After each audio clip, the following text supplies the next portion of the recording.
Hello friend, this is Shalini Srivastava. स्वागत है आपका टीचिंग लर्नर्स में। फ्रेंड्स, हम इस समय जो है आपका कुछ इंपॉर्टेंट ही लेकर आ रहे हैं समय। तो आज हम लेकर आए हैं आपकी राष्ट्रीय शिक्षा नीति 2020 में जो आपकी आई है, उसके बारे में हम संपूर्ण चर्चा करेंगे। उसके बारे में एक एक पॉइंट जानेंगे और अगर आप यहाँ से पढ़ लेंगे तो इसके बाद आपको नई शिक्षा नीति कहीं और से पढ़ने की आवश्यकता नहीं होगी, क्योंकि हम एक एक पॉइंट को यहाँ पे डिस्कस करेंगे। और ये आपके किसी भी टीचिंग एग्जाम हो या किसी भी एग्जाम के लिए बहुत इंपॉर्टेंट है। अभी तो हाल ही में जो आपकी KVS की वैकेंसी आई है, तो KVS में सीधा सीधा दिया है RNEP, सीधा सीधा लिखा है NEP 2020, उसमें पूछेगा। और रीट में भी आपकी ये चीज़ें पूछी जाएंगी।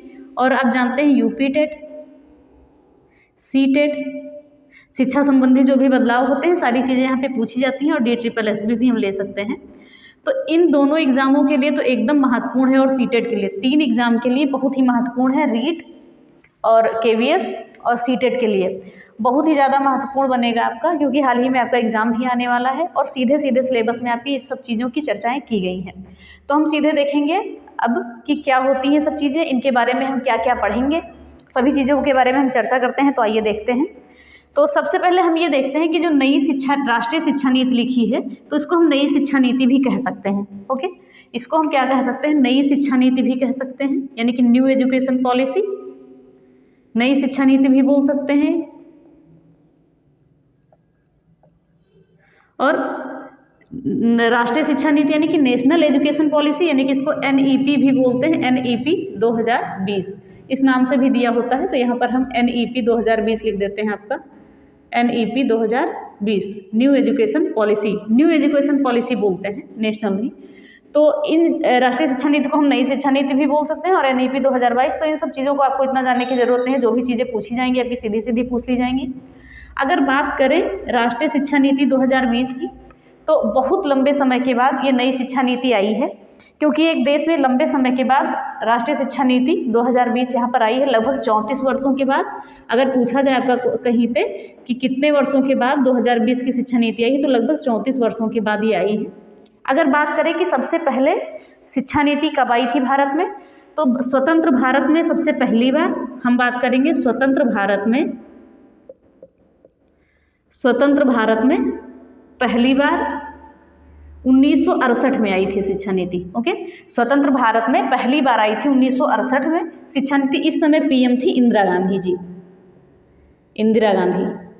ओके, इन सभी बातों को अच्छे से नोट करिएगा, एक एक चीज़ें लिखते रहिएगा।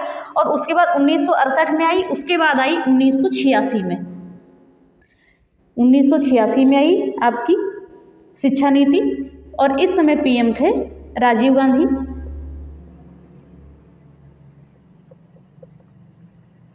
और बात करें तो 1986 में एक संशोधन हुआ, 1992 में कुछ बदलाव किए गए शिक्षा नीति में। संशोधन कब किया गया? 1992 में किया गया। इस समय कौन थे आपके prime minister? PV Narasimha Rao. ये सारी चीज़ें याद रखिएगा, PV नरसिम्हा राव इस समय थे आपके प्राइम मिनिस्टर। तो ये यहाँ मान के चलिए कि आपकी जो शिक्षा नीति 2020 आई है, उससे पहले आपकी दो शिक्षा नीतियाँ आ चुकी थी। तो अगर पूछा जाए कौन से नंबर की शिक्षा नीति है, तो हम कहेंगे ये तीसरी है। ओके, तीसरी है। इससे पहले कब आई? पहली आई 1968 में इंदिरा गांधी के समय में, दूसरी आई 1986 में राजीव गांधी जी के समय में। तो ये चीज़ें हैं, हम सीधे सीधे कह सकते हैं कि ये तीसरी शिक्षा नीति है। राष्ट्रीय शिक्षा नीति 2020 जो आई है, तीसरी शिक्षा नीति है। इससे पहले दो शिक्षा नीतियाँ और आ चुकी हैं, 1968 में और 1986 में। तो अगर बात करें हम 1968 की, तो सबसे पहले पूछा जाए स्वतंत्र भारत में सबसे पहले तो 1968 में आई। प्रधानमंत्री कौन थी? इंदिरा गांधी जी थी। उसके बाद 1986 में आई दूसरी वाली शिक्षा नीति।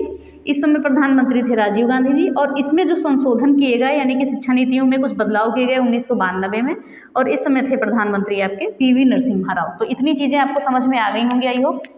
तो ये सारी चीज़ें आपकी नोट करने वाली हैं, इसका शॉर्ट नोट्स बना लीजिए अच्छे से। और तो हमने ये अभी शिक्षा नीति के बारे में इतना चीज़ें देखी, अभी हम कुछ चीज़ें और देखते हैं, ध्यान से देखिएगा इन सब चीज़ों को। तो हम बात करें कि सीधे सीधे हमने ये कहा कि 34 साल बाद 2020 वाली शिक्षा नीति लागू की गई है भारत में। अगर कहा जाए तो 21वीं सदी की पहली शिक्षा नीति है, ये भी नोट करिएगा, 21वीं सदी की पहली शिक्षा नीति है। 21वीं सदी की पहली शिक्षा नीति कौन सी? 2020 वाली शिक्षा नीति जो आपकी आई है, NEP 2020। ये आपकी क्या है? 21वीं सदी की पहली शिक्षा नीति है। तो इस चीज़ को आप समझ में गए होंगे। अगर हम बात करें तो इसकी गठन कब किया गया था, इस शिक्षा नीति 2020 का गठन कब किया गया था, हम यहाँ पे सीधे लिख देते हैं NEP 2020। NEP 2020 का गठन हुआ था आपका जून 2017 में। जून 2017 में। अगर कहा जाए यहाँ पर अध्यक्षता किसने की थी, अध्यक्षता की थी के कस्तूरी रंगन ने। ये नाम बहुत इंपॉर्टेंट बनेगा आपका, ये इसरो के प्रमुख थे, के कस्तूरी रंगन ने इसकी अध्यक्षता की थी।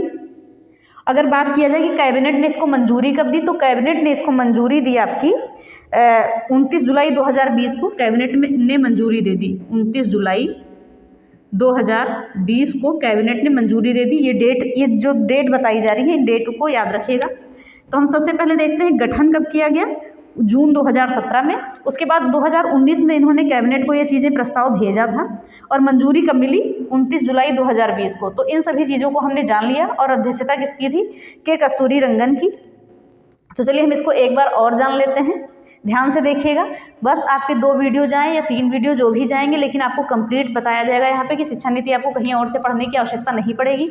तो सबसे पहले हमने क्या देखा, राष्ट्रीय शिक्षा नीति 2020, जिसको हम नई शिक्षा नीति भी कह सकते हैं, NEP 2020। ये जो है देश की अपनी स्वतंत्रता के बाद की तीसरी शिक्षा नीति है और 34 साल बाद आई है ये।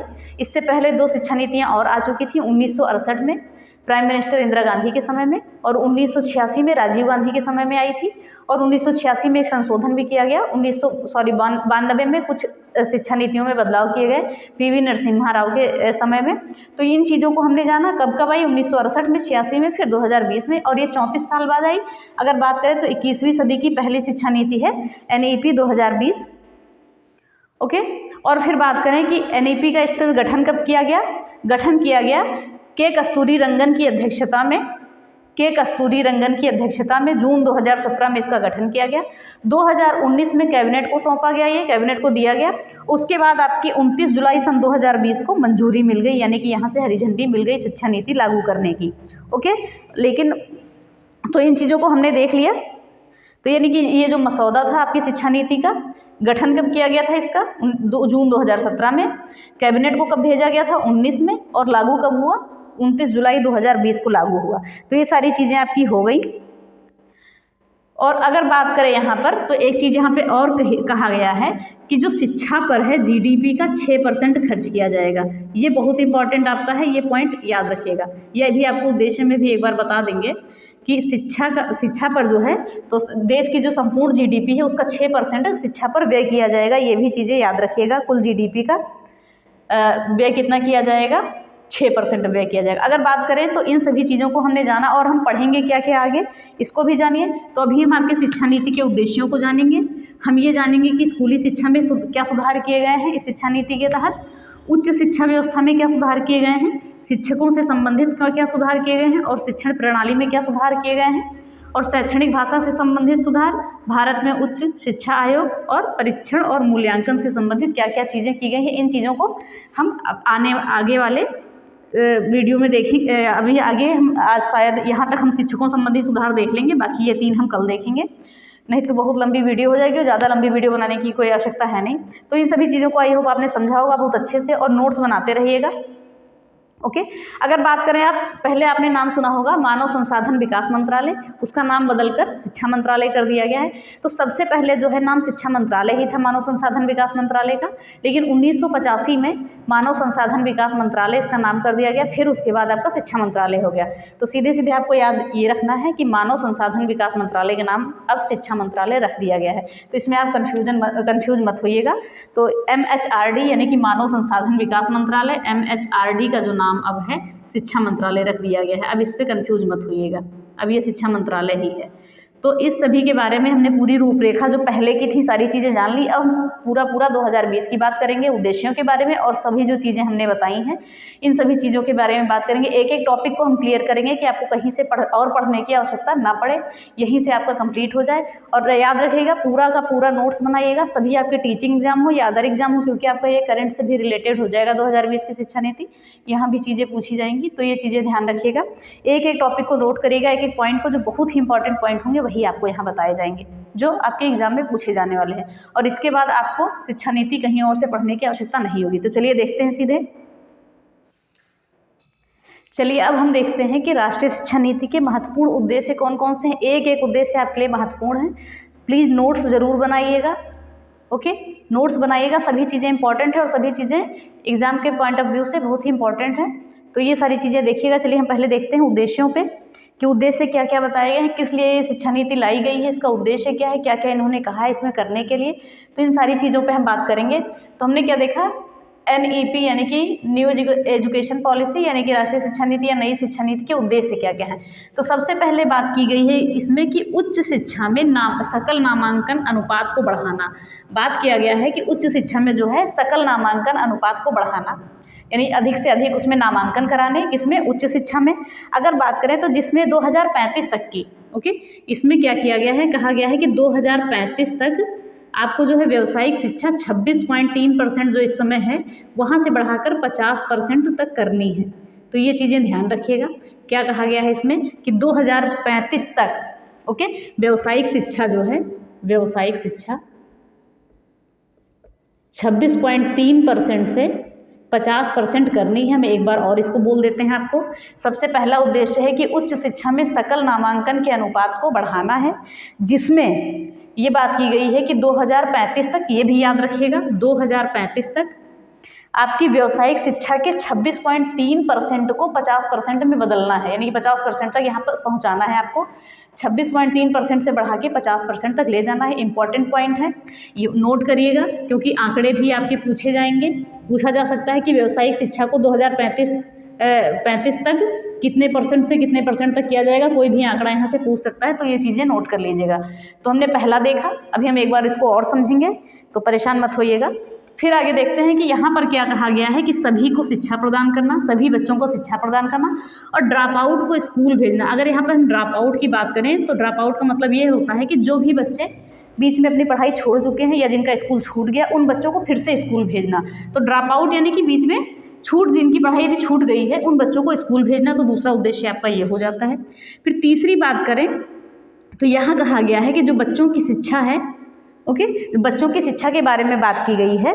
तो यहाँ पे कहा गया है कि 3 से 18 वर्ष तक के बच्चों को, पहले क्या था 6 से 14 वर्ष तक के बच्चों को, अब क्या दिया गया है 3 से 18 वर्ष तक के बच्चों को निःशुल्क एवं अनिवार्य शिक्षा प्रदान करना। कब तक, 2030 तक ये कंप्लीट हो जाना चाहिए।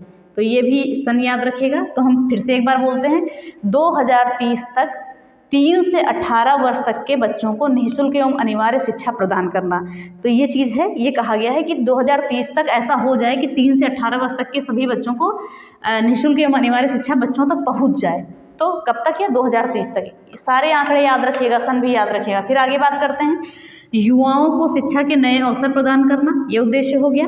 फिर दिया गया है रोजगार के अवसरों में वृद्धि करना, सबसे बड़ा झूठ है ये, ओके।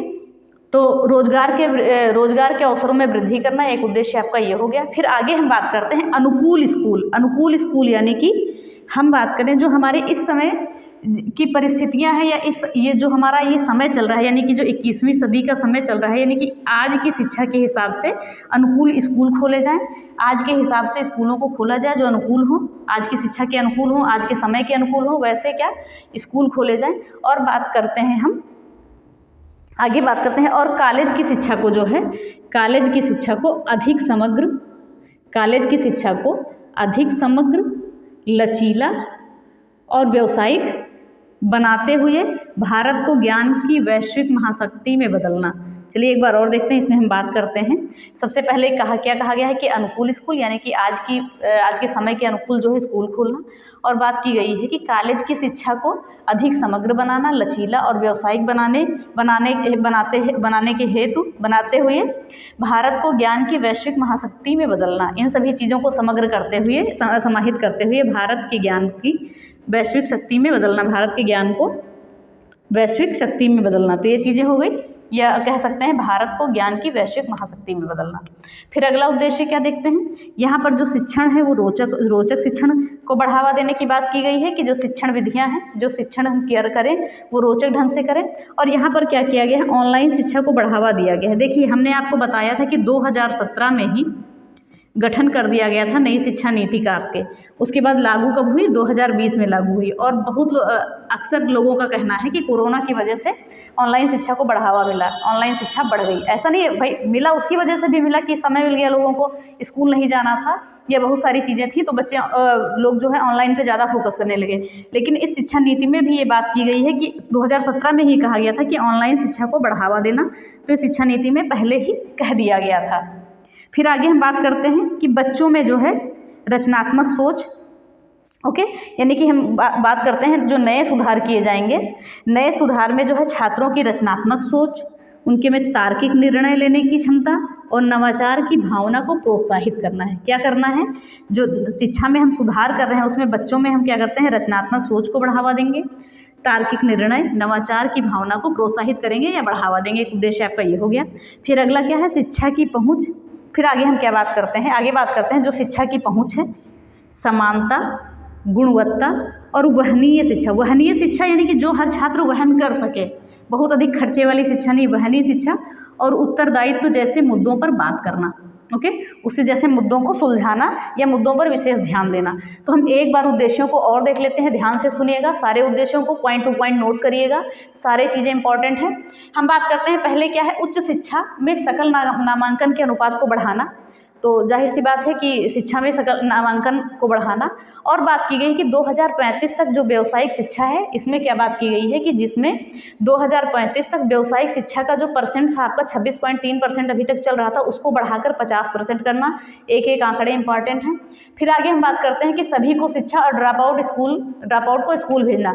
यहाँ पर नई शिक्षा नीति में बात की गई है कि सभी बच्चों को शिक्षा दी जाए, चाहे वो पिछड़े क्षेत्र से हो, चाहे जहाँ से हो, हर बच्चे को शिक्षा का अधिकार है, उनको शिक्षा देना। और जो बच्चे बीच में स्कूल छोड़ चुके हैं या जिनका स्कूल छूट गया, उनको फिर से स्कूल भेजना।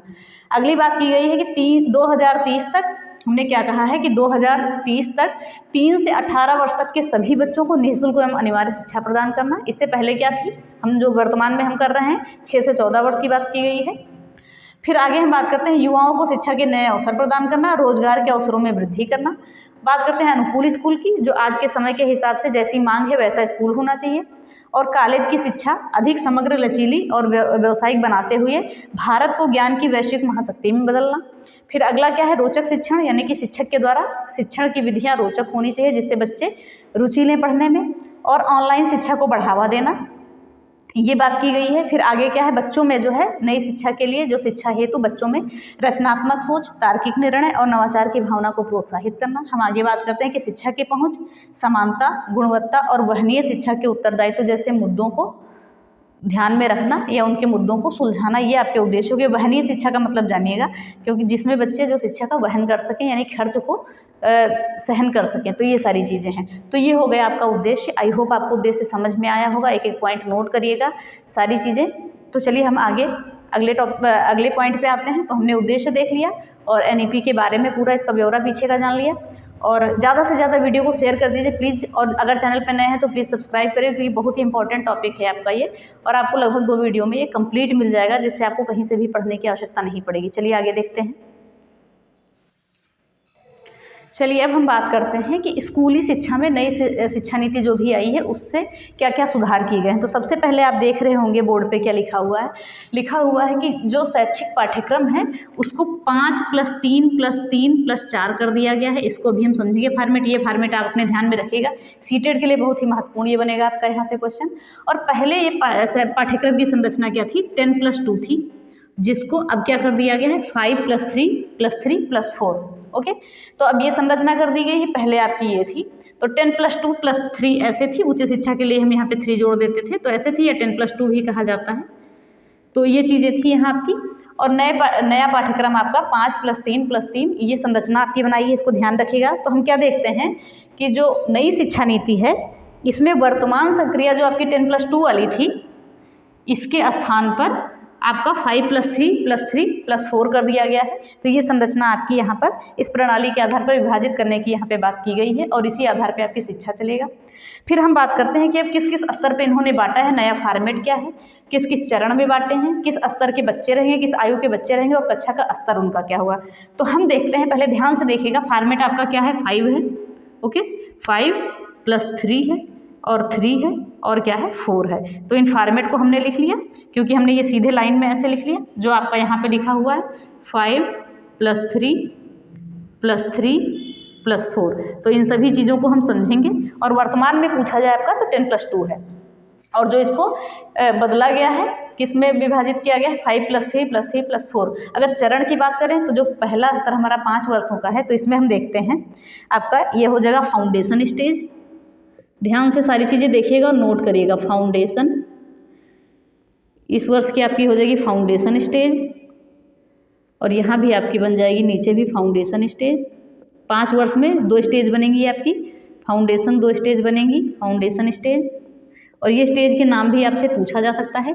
तो हम जो 5 वर्षों वाले में देख रहे थे फाउंडेशन स्टेज देख रहे थे तो यहाँ पर जो पहली फाउंडेशन स्टेज थी यहाँ पर 3 से 6 वर्ष तक के बच्चे आएंगे। कहाँ तक के 3 से 6 वर्ष तक के बच्चे आएंगे। और जो फाउंडेशन स्टेज हमारी दूसरी थी यहाँ पर 6 से 8 वर्ष तक के बच्चे आएंगे। अब देखते हैं कौन सी क्लास में यहाँ पर। अब जो 3 से 6 वर्ष तक के बच्चे हैं इनको आंगनबाड़ी में भेजा जाएगा। आंगनबाड़ी की बात की जाएगी यहाँ पे। ओके जो 3 से 6 वर्ष तक के बच्चे हैं इनके लिए क्या है आंगनबाड़ी है क्योंकि अब अर्ली चाइल्ड केयर एजुकेशन की भी बात की जा रही है तो उनको भी हम देखेंगे। और जो आपका 6 से 8 वर्ष है यहाँ पर नर्सरी बच्चों की नर्सरी की क्लासेज होंगी। ओके नर्सरी के बच्चे होंगे कक्षा 6 से 8 तक के में 6 से 8 वर्ष तक के बच्चे जो है नर्सरी की क्लास करेंगे जिसको हम क्या बोलेंगे प्री प्राइमरी। तो चलिए हम पहले स्टेज को भी 5 वाले को ही हम देखते हैं। 5 में क्या 2 स्टेज हमने बनाई है फाउंडेशन स्टेज 1 और 2 बनाई है। तो पहले फाउंडेशन स्टेज में जो है 3 से 6 वर्ष तक के बच्चों को लिया जाएगा और कक्षा का स्तर उनका आंगनबाड़ी रहेगा यानी कि वो आंगनबाड़ी में सीखेंगे।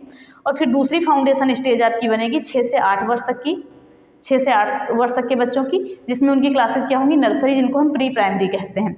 फिर आगे की बात करेंगे। आगे क्या होगा हमारा प्राथमिक स्तर हो जाएगा। प्राथमिक स्तर हो जाएगा 3 पे। ओके 3 पे हो जाएगा आपका किस 3 पे आएगा क्या प्राथमिक स्तर आएगा। और यहाँ कक्षा 8 से 12 तक के बच्चे होंगे। सॉरी कक्षा 8 नहीं 8 से 12 वर्ष तक के बच्चे होंगे। 8 से 12 वर्ष तक के बच्चे होंगे। अगर यहाँ पर कक्षा स्तर की बात करें तो कक्षा 3 से 5 तक के बच्चे होंगे इस आयु वर्ग में। कक्षा 3 से 5 ओके कक्षा 3 से 5 तक के बच्चे होंगे 8 से 12 वर्ष की आयु में। ओके फिर आगे हम बात करते हैं। आगे बात करते हैं हम तो प्राथमिक स्तर हो गया आपका। फिर बात करते हैं मध्यम स्तर और लास्ट है अंतिम स्तर। मध्यम स्तर और लास्ट का क्या हम बात कर लेंगे अंतिम स्तर। अभी हम एक बार इसको और समझेंगे ध्यान से। ये टेबल बना लीजिएगा अभी समझ में नहीं आ रही होगी आपके तो टेबल बना लीजिएगा हम इसको दोबारा से भी समझते हैं। तो जो मध्यम स्तर है यहाँ पर बच्चों की आयु वर्ग हमने क्या लिया है 11 से 14 वर्ष ली है। 11 से 14 वर्ष ली है। और जो लास्ट में आपके अंतिम स्तर वाले हैं तो ये 14 से 18 वर्ष तक के बच्चे हैं। तो 3 से 18 वर्ष तक के बच्चे आपके सीधे सीधे आ गए। अभी हमने बात की थी कि 6 से 14 की जगह 3 से 18 वर्ष इन्होंने कर दिया है। तो 3 वर्ष से देख सकते हैं 3 वर्ष इन्होंने स्टार्ट किया और 18 वर्ष तक का ख़त्म किया है। और मध्यम स्तर पर जो 11 से 14 वर्ष में है कौन सी कक्षा स्तर के बच्चे आएंगे। कक्षा स्तर क्या होगा इस आयु वर्ग में तो इस वर्ग में होगा कक्षा 6 से 8 होगा। यहाँ पर कक्षा 6 से 8 के बच्चे रहेंगे। और जो 14 से 18 वर्ष है इसमें कक्षा 9 से 12 तक के बच्चे रहेंगे। यानी कि कक्षा 12 तक की यहाँ पर बात कर ली गई है। कक्षा 9 से 12 तक के बच्चे रहेंगे। तो हमने यहाँ 12वीं तक ही बात की थी इसलिए हमने यहाँ पर 10+2 बोला है। अगर ग्रेजुएशन तक जाएंगे तब 10+2+3 होगा। ओके तो अभी हमने सिर्फ 12वीं तक हम यहाँ पे बात कर रहे हैं तो ये चीज़ें हो गई। तो चलिए अब हम सीधे टेबल को फिर से समझते हैं। तो हमने क्या कहा नई संरचना क्या है 5 + 3 + 3 + 4 की ये आपकी नई संरचना है। ओके 5 + 3 + 3 + 4 की आपकी नई संरचना है। ये आपकी पूछी जाएगी एग्जाम में याद रखिएगा। और पहले संरचना क्या थी 10+2 की थी कक्षा 12 तक की। और इसमें क्या कहा गया है कि 3 वर्ष से 18 वर्ष तक के बच्चों को निःशुल्क एवं अनिवार्य शिक्षा दी जाएगी। तो हम पहले बात करते हैं। हमने पहले 5 वर्ष वाला फॉर्मेट बनाया। ओके जो ये 5 हमने यहाँ पे लिया था 5 में हमने फाउंडेशन स्टेज 1 बनाई जिसमें से 3 से 6 वर्ष तक के बच्चे होंगे और उनका कक्षा स्तर क्या होगा आंगनबाड़ी होगा। फिर आगे हमने फाउंडेशन स्टेज 2 बनाई इसमें 6 वर्ष से 8 वर्ष तक के बच्चे होंगे और यहाँ पर कक्षा स्तर होगा उनका नर्सरी या प्री प्राइमरी भी कह सकते हैं। फिर हम बात करते हैं जो फिर 5+3 वाले फॉर्मेट पे आते हैं तो 3 साल का प्राथमिक स्तर होगा आपका। इसमें 8 से 12 वर्ष तक के बच्चे रहेंगे और कक्षा का स्तर होगा उनका कक्षा 3 से 5, यानी जो आयु वर्ग 8 से 12 वाले बच्चे हैं वो कक्षा 3 से 5 में रहेंगे। और फिर हम बात करते हैं, फिर आगे आता है 3, तो ये मध्यम स्तर 3 वर्ष का होगा और यहाँ पर 11 से 14 वर्ष तक के बच्चे होंगे इस आयु वर्ग में, और कक्षा का स्तर उनका क्या होगा, कक्षा 6 से 8 होगा। फिर आगे हम आगे बात करते हैं चौथा, तो ये अंतिम स्तर होगा आपका।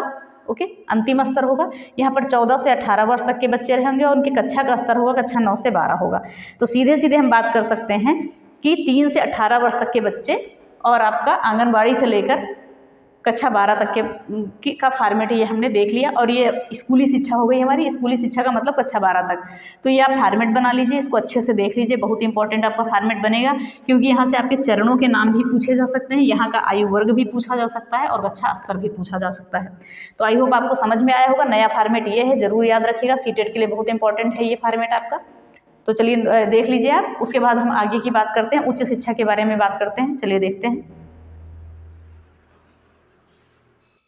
चलिए अब देखते हैं उच्च शिक्षा व्यवस्था में क्या सुधार किए गए हैं। इससे पहले हमने स्कूली शिक्षा में देख लिया, यानी कक्षा 1 से 12 तक देख लिया। अब देखेंगे उच्च शिक्षा व्यवस्था में क्या सुधार किए गए हैं, यानी कि कक्षा 12 से ऊपर की बात।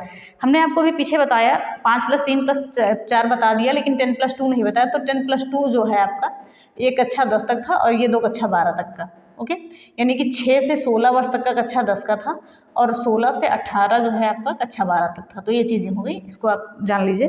तो ऐसे पुराना भी इतना इंपॉर्टेंट नहीं है। और हम अब जानते हैं कि उच्च शिक्षा में क्या बात की गई है। मार्कर थोड़ा सा लो है, आप इस पर ध्यान मत दीजिएगा, क्योंकि सारी चीज़ें हम आपको बता के स्पष्ट करेंगे तो आपको सारी चीज़ें समझ में आ जाएंगी, बस आप लिखते रहिए।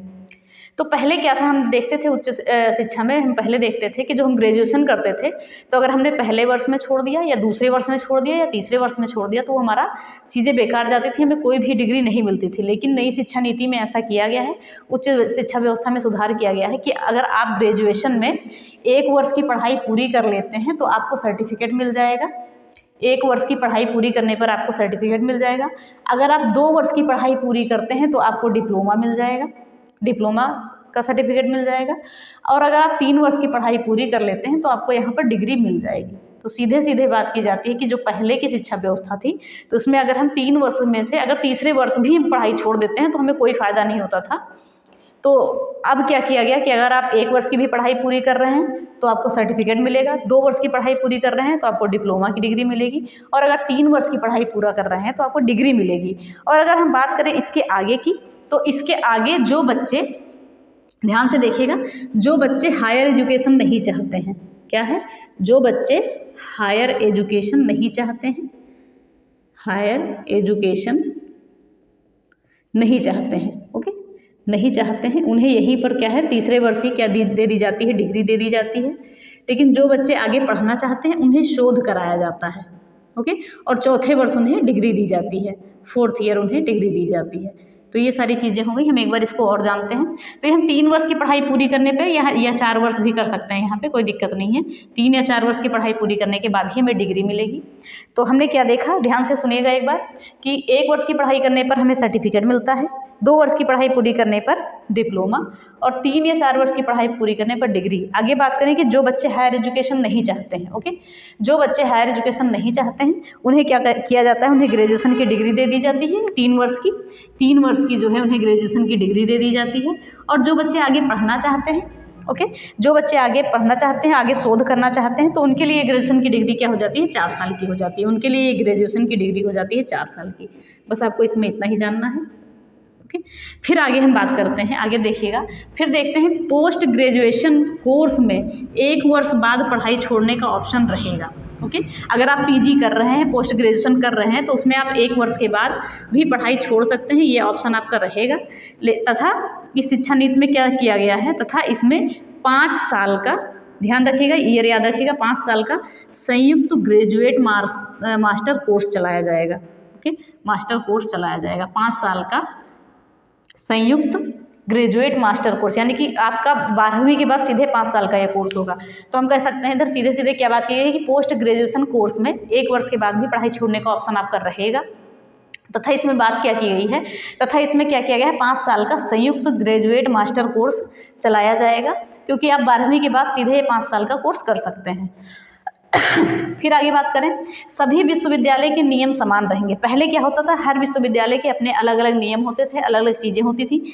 तो इसमें कहा गया कि सभी विश्वविद्यालय के नियम समान रहेंगे, चाहे वो आपका केंद्रीय विश्वविद्यालय हो, ओके, चाहे ये आपका केंद्रीय विश्वविद्यालय हो, चाहे राज्य विश्वविद्यालय हो आपका, या डीम्ड विश्वविद्यालय हो आपका, या कोई भी निजी हो या कि प्राइवेट विश्वविद्यालय हो, किसी का भी कोई भी निजी हो, सरकारी हो, जो भी विश्वविद्यालय हो, किसी के नियम नहीं बदलेंगे, सभी विश्वविद्यालयों के नियम समान रहेंगे। सबसे अच्छी बात ये की गई है, सभी में जो है नियम एक समान लागू होंगे, चाहे जो विश्वविद्यालय हो, चाहे वो निजी हो, चाहे सरकारी हो या सार्वजनिक, जो भी है, केंद्रीय हो, राज्य हो, डीम्ड हो या प्राइवेट हो, सभी के नियम एक समान रहेंगे। और पहले ये नियम सारे अलग अलग होते थे आपके।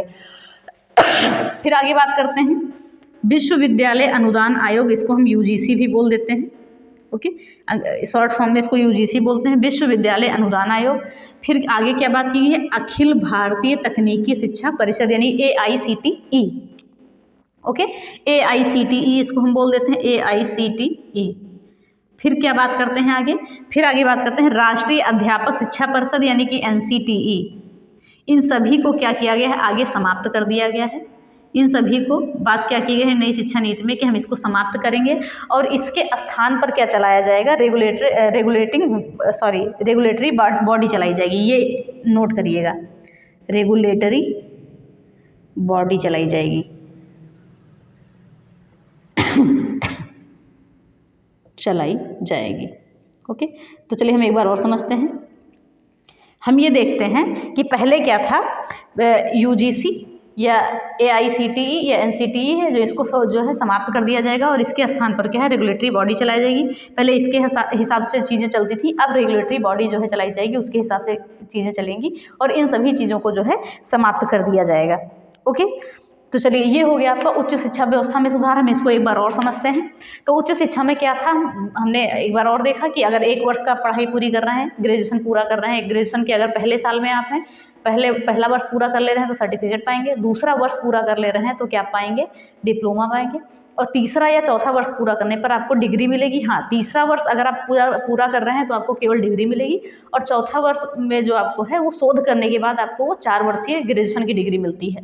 तो जितने वर्ष आप करेंगे, 3 वर्ष करेंगे तो 3 वर्षीय डिग्री मिलेगी, 4 करेंगे तो 4 वर्षीय डिग्री मिलेगी। ये सारी चीज़ें हैं, ओके। जो बच्चे पढ़ाई छोड़ना चाहते हैं यहाँ पर 3 वर्ष पर ही उन्हें डिग्री मिल जाएगी, और जो आगे कंटिन्यू रखना चाहते हैं शोध करके 4 वर्ष की ग्रेजुएशन की डिग्री ले लेंगे, ओके। फिर आगे बात करते हैं पोस्ट ग्रेजुएशन में 1 साल के बाद आपको कोर्स छोड़ने का ऑप्शन रहेगा, लेकिन उसके बाद क्या किया गया तथा 5 साल का संयुक्त ग्रेजुएट मास्टर कोर्स चलाया गया है, जिसमें आप ग्रेजुएशन के बाद 5 साल इंटर के बाद 5 साल का आपका कोर्स होगा, जिसमें आपका PG भी हो जाएगा। ये चीज़ें हो गई। फिर आगे देखते हैं, सभी विश्वविद्यालयों के नियम पहले अलग अलग होते थे, अब सभी के एक समान होंगे, चाहे वो केंद्रीय विश्वविद्यालय हो, चाहे राज्य विश्वविद्यालय हो, चाहे डीम्ड विश्वविद्यालय हो, चाहे कोई भी प्राइवेट विश्वविद्यालय हो या कोई भी विश्वविद्यालय हो, सबके नियम एक समान बनेंगे, यानी कि एक देश एक नियम कह सकते हैं। फिर आगे बात करते हैं, विश्वविद्यालय अनुदान आयोग यानी कि UGC, अखिल भारतीय तकनीकी शिक्षा परिषद यानी कि AICTE और राष्ट्रीय अध्यापक शिक्षा परिषद यानी कि NCTE को समाप्त कर दिया जाएगा। इन सभी के स्थान पर रेगुलेटरी बॉडी चलाई जाएगी। बस आपका ये क्या हुआ, आज के लिए इतना ही। आई होप आपको समझ में आया होगा। पॉइंट टू पॉइंट नोट करिएगा, ज़्यादा लंबी क्लास करनी नहीं है, और कल हम इसको आपको नई शिक्षा नीति आपकी ख़त्म कर देंगे। उसके बाद हम आपको RTE 2009 भी बताएंगे, वो थोड़ा लंबा है, 2-3 वीडियो में जाएगा। और आपका ये जो टॉपिक चल रहा है सभी एग्जाम के लिए इम्पॉर्टेंट है, प्लीज़ अधिक से अधिक शेयर कर दीजिए और पढ़िए, क्योंकि यहाँ से आपका एक क्वेश्चन बाहर नहीं जाएगा। कंप्लीट आपको शिक्षा नीति पढ़ाई जा रही है, इसमें से एक भी पॉइंट हमने नहीं छोड़ा है। तो कमेंट बॉक्स में ज़रूर बताइएगा क्लास कैसी लगी। क्लास को अधिक से अधिक शेयर करें, कमेंट करें, लाइक करें और पढ़ते रहें। और प्लेलिस्ट में जाकर सीटेड पेडागोजी भी आपकी मैथ्स की लगभग हो गई है, 1-2 वीडियो बच्चे हैं उनको भी देखिएगा, और हम आगे की पेडागोजी आपका कंप्लीट करेंगे। तो देखते रहिए। अगर क्लास पसंद आई तो प्लीज़ लाइक शेयर और सब्सक्राइब करें, बेल आइकन दबाना ना भूलें। धन्यवाद। जय हिंद।